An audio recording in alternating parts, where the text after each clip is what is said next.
Good morning students. Last લેક્ચરમાં આપણે જેફેટ polarities અને જેફેટનો સિમ્બોલ્સ જોયા હતા. કે એન ચેનલ જેફેટનો સિમ્બોલ શું હોય અને પી ચેનલ જેફેટનો સિમ્બોલ શું હોય. Now we will see the difference between JFET and bipolar transistor. આપણે 12th સ્ટાન્ડર્ડથી હમણાં સુધી જે નોર્મલી ટ્રાન્ઝિસ્ટર્સ ભણ્યા એ કેવા હતા? બાયપોલર જંક્શન ટ્રાન્ઝિસ્ટર કે બાયપોલર ટ્રાન્ઝિસ્ટર, જે આવા કંઈક હતા, જેનો સિમ્બોલ આવો કંઈક હતો.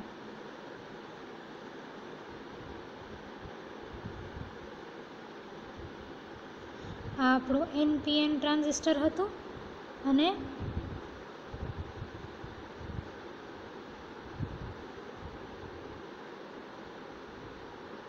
આવું આપણું PNP ટ્રાન્ઝિસ્ટર હતું. આ ટ્રાન્ઝિસ્ટર બાયપોલર ટ્રાન્ઝિસ્ટર્સ કે બાયપોલર જંક્શન ટ્રાન્ઝિસ્ટર્સ આપણે 12th સ્ટાન્ડર્ડથી ભણતા આવ્યા છીએ અને એની ડિટેલ સ્ટડી આપણે યુનિટ 3માં પણ કરી છે. આપણા પેપર 304ની યુનિટ 3માં. યુનિટ 4માં આપણે એક નવી ટાઈપની ડિવાઇસ જોઈ, જેફેટ. એન ચેનલ જેફેટ અને પી ચેનલ જેફેટ. ફેટ એટલે ફિલ્ડ ઇફેક્ટ ટ્રાન્ઝિસ્ટર, જે જંક્શન, સો જંક્શન ફિલ્ડ ઇફેક્ટ ટ્રાન્ઝિસ્ટર. હવે છે તો બંને ટ્રાન્ઝિસ્ટર, જેફેટ પણ ટ્રાન્ઝિસ્ટર છે, જંક્શન ફિલ્ડ ઇફેક્ટ ટ્રાન્ઝિસ્ટર પણ is also type of transistor, and bipolar transistor કે બીજેટી જેને કહીએ, bipolar junction transistor is also one type of transistor. આ બંને ટ્રાન્ઝિસ્ટરમાં ડિફરન્સીસ શું છે? Let S C. In a JFET there is only one type of carrier. કોઈ પણ JFETમાં છે ને કન્ડક્શન ખાલી કોઈ એક ટાઈપના કેરિયર કારણે થાય, કાં તો ઇલેક્ટ્રોન કારણે થાય, કાં તો હોલ્સ કારણે થાય. અગર પી ચેનલ JFET છે તો હોલ્સના કારણે કન્ડક્શન થશે, અને એન ટાઈપ છે તો ઇલેક્ટ્રોન્સ કારણે કન્ડક્શન થશે. N type channel as in N channel JFET છે તો ઇલેક્ટ્રોનના કારણે કન્ડક્શન થશે. તો JFETમાં છે ને there is only one type of carrier. કોઈ એક જ ટાઈપનો કેરિયર હોય, કાં તો હોલ્સ કાં તો ઇલેક્ટ્રોન્સ. હોલ્સ અગર પી ચેનલ JFET છે, ઇલેક્ટ્રોન્સ અગર એન ચેનલ JFET છે. આ આપણે ઉપર સ્ટડી કર્યું છે કે આપણે સબસિક્વન્ટ લેક્ચર્સમાં, આગળના 2 લેક્ચર્સમાં સ્ટડી કર્યું છે કે કોઈ પણ એક જ ટાઈપના કેરિયર્સ હોય, કોઈ પણ ખાલી એક જ કેરિયર હોવા કારણે આ રીઝનથી it is also called a unipolar transistor. Unipolar transistor. Uni એટલે વન, પોલાર એટલે unipolar transistor. Unipolar, one type of charges. It has only one type of charges. So JFET is called a unipolar transistor. However, in an ordinary transistor, both electrons and holes play part in conduction. તો આપણા ordinary જે transistors હમણાં સુધી ભણતા આવે એમાં majority charge કેરિયર્સના કારણે પણ કરંટ હોય અને માઇનોરિટી ચાર્જ કેરિયર્સ કારણે પણ કરંટ હોય. તો કન્ડક્શનમાં બંને કામ આવે છે, હોલ્સ અને ઇલેક્ટ્રોન્સ. એટલે બંને મેજોરિટી અને માઇનોરિટી, ઓર બંને હોલ્સ અને ઇલેક્ટ્રોન્સ બંને કામ આવવાના કારણે ઓર્ડિનરી જે ટ્રાન્ઝિસ્ટર છે એને બાયપોલાર ટ્રાન્ઝિસ્ટર પણ કહેવાય. Bipolar transistor. So first difference is કે JFET is unipolar and ordinary transistor is bipolar. Second difference, as the input circuit gate to source of a JFET is reverse bias, therefore the device has high input impedance. હવે આ વસ્તુ આપણે study કરી છે કે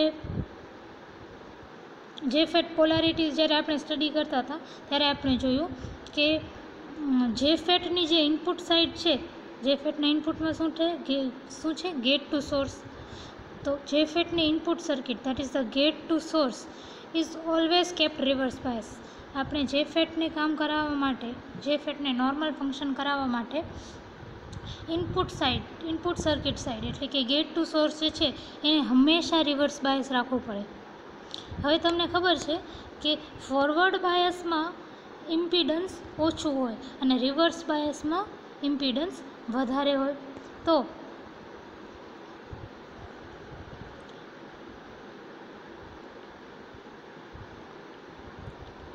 જે fat જે છે એની input circuit or gate to source circuit, કારણ કે જે ફેટની ઇનપુટ સર્કિટ રિવર્સ બાયસ છે એટલે એ ડિવાઇસનું ઇનપુટ ઇમ્પિડન્સ પણ હાઈ હશે. ઓકે, પણ તમે હવે ઓર્ડિનરી ટ્રાન્ઝિસ્ટરના બારામાં વિચારો. ઓર્ડિનરી ટ્રાન્ઝિસ્ટર કેવું હોય કે એના આવું કંઈક EBC એમીટર બેઝ તમારો ફોરવર્ડ બાયસ હોય અને કલેક્ટર બેઝ તમારો રિવર્સ બાયસ હોય. Emitter base forward bias, collector base reverse bias. Input ક્યાં છે આપણું? એમીટર બેઝ ઉપર અહીંયા છે એમીટર બેઝ ઉપર, અને એમીટર બેઝ કેવું છે? Forward bias. Which means ordinary ટ્રાન્ઝિસ્ટરમાં તમારી ઇનપુટ સાઇડ ફોરવર્ડ બાયસ છે.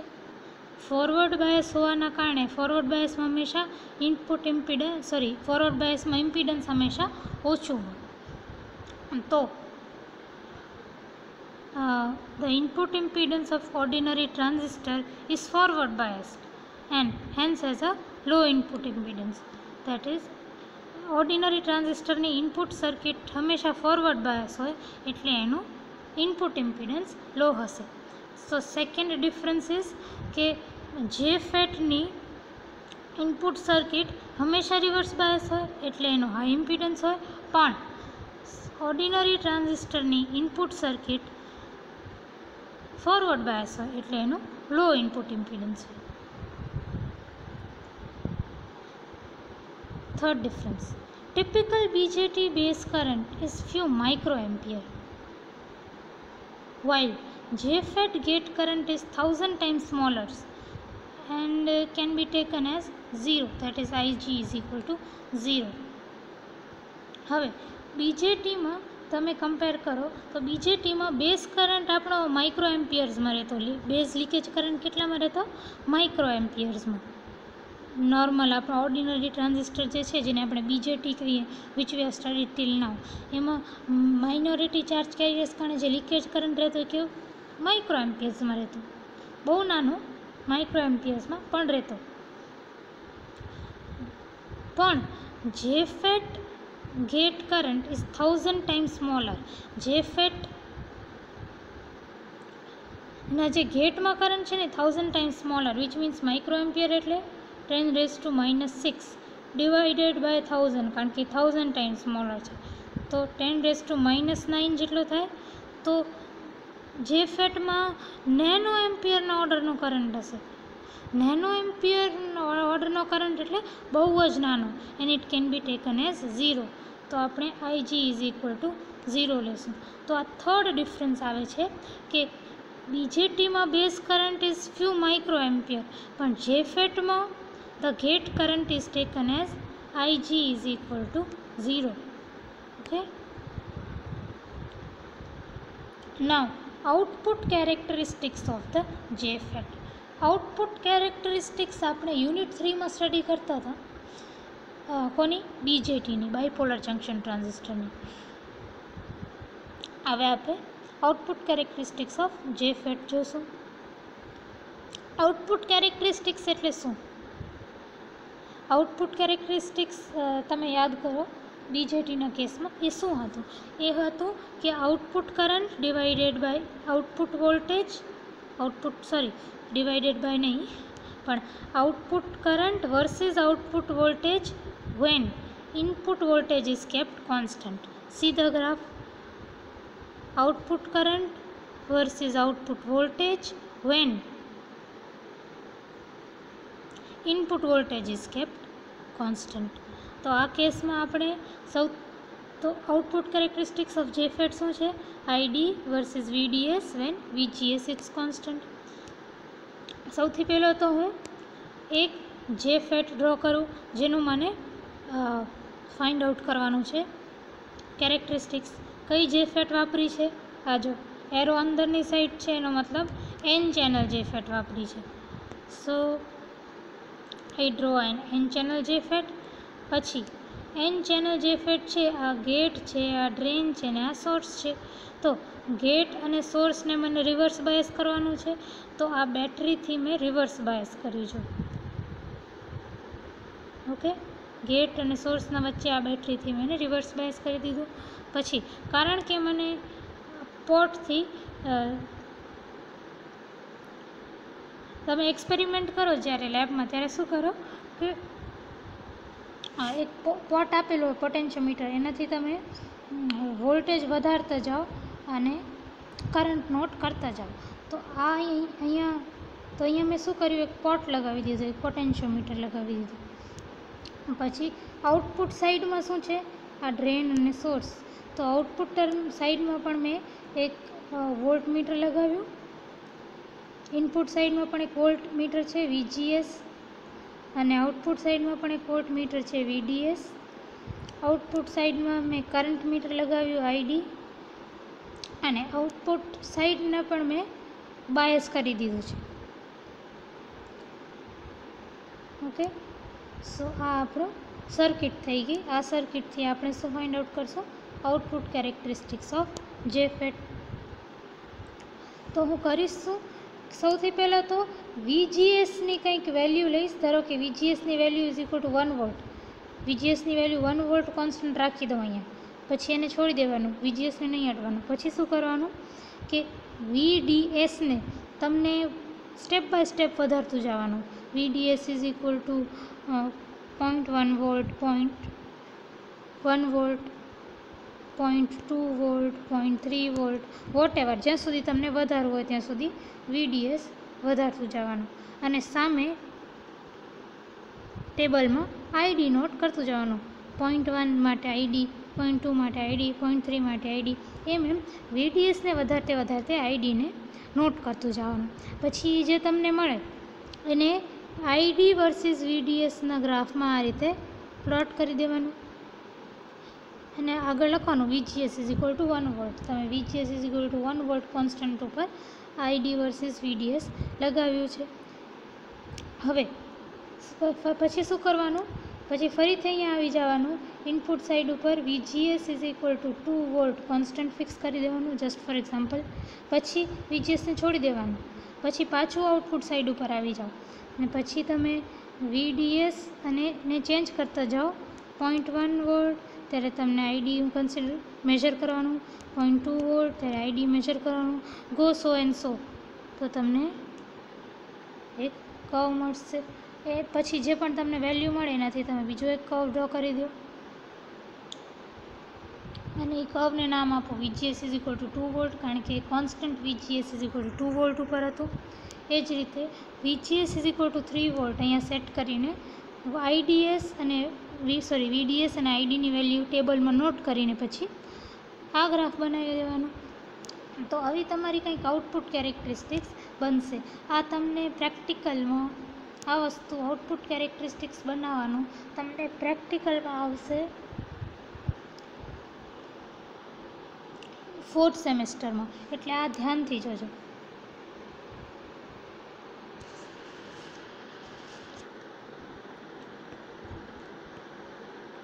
Now, at first, the drain current ID rises rapidly with drain source voltage VDS, but then becomes constant.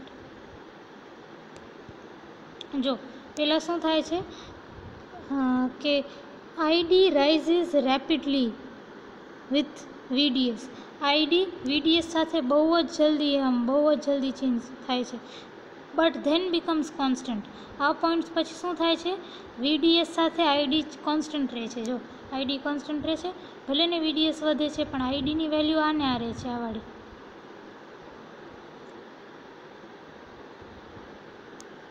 The drain source voltage above which the drain current becomes constant is known as pinch off voltage.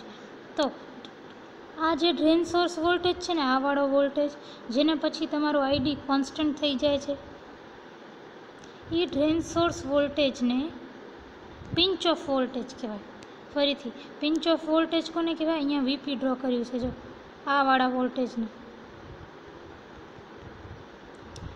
આ વાળો voltage જેને પછી તમારું ID constant થઈ જાય છે, drain current constant થઈ જાય છે, એને પિંચ ઓફ વોલ્ટેજ કહેવાય. સો ઇફ તમને 1 માર્કરમાં પૂછે what is pinch of voltage, that is the drain source voltage VDS above which the drain current becomes constant.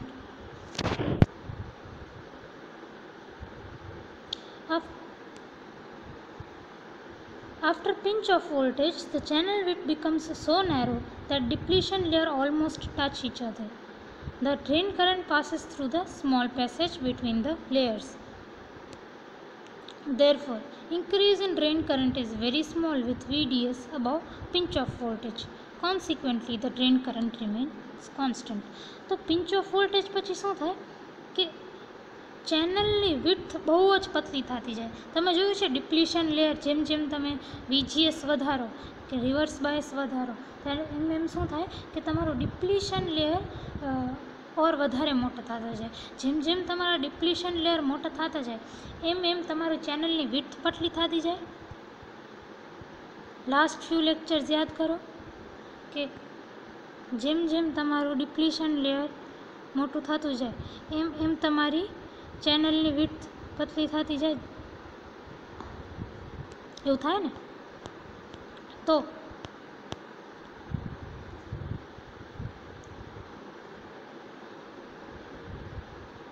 તમારી ચેનલની with become so narrow the depletion layer almost touch each other. એટલે depletion layer એકબીજાને almost touch કરશે. Touch પૂરી રીતે નહીં કરે પણ ઓલમોસ્ટ ટચ કરશે. ઓલમોસ્ટ ટચ કરશે એટલે શું? એ ચેનલની વિડ્થ જેમાંથી એકચ્યુઅલી ઇલેક્ટ્રોન્સ પાસ થઈ શકે એ વિડ્થ બહુ જ નાની હશે. તો ચેનલની વિડ્થ બહુ નાની હોય તો ડ્રેન કરંટ પણ ઓછો પાસ થઈ શકે. ડ્રેન કરંટ ઓછો પાસ થઈ શકે. So drain current passes through the small passage between the layer. Okay sorry. તો ડ્રેન કરંટને પાસ થવા માટે પણ એ બહુ જ નાનકડો પતલો ચેનલ મળે, બહુ જ સ્મોલ પેસેજ મળે. Therefore, increase in drain current is very small with VDS above pinch off voltage. તો જે ઇન્ક્રીઝ થવો જોઈએ ડ્રેન કરંટમાં એ પણ ન થાય વધારે, કારણ કે ડ્રેન કરંટને ચેનલ વિડ્થ નેરો હોવાના કારણે બહુ ઓછો પેસેજ મળે પાસ થવા માટે. તો જે ઇન્ક્રીઝ તમને જોવા મળે આ એરિયામાં કે આટલો બધો ઇન્ક્રીઝ થાય છે ડ્રેન કરંટ આઈડી, એ ઇન્ક્રીઝ તમને જોવા નહીં મળે.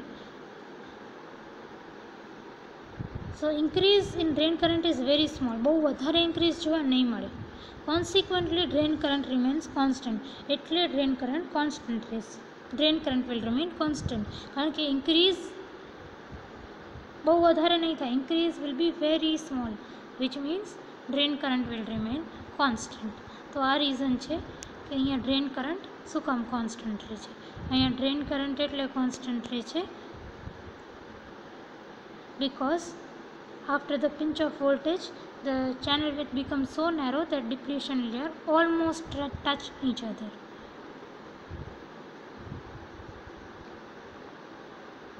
Now we will be studying some important terms of JFET.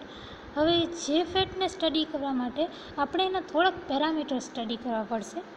First parameter is short circuited drain current IDSS, pinch off voltage VP and gate source cut off voltage VGS off. તો આપણે આ ત્રણ important terms study કરશું JFETના. Now this figure 19.9 shows the JFET with short circuited gate, that is VGS is 0. સૌથી પહેલાં તો આપણે એક JFET લેશું શોર્ટ સર્કિટેડ, જેનો ગેટ શોર્ટ સર્કિટેડ છે.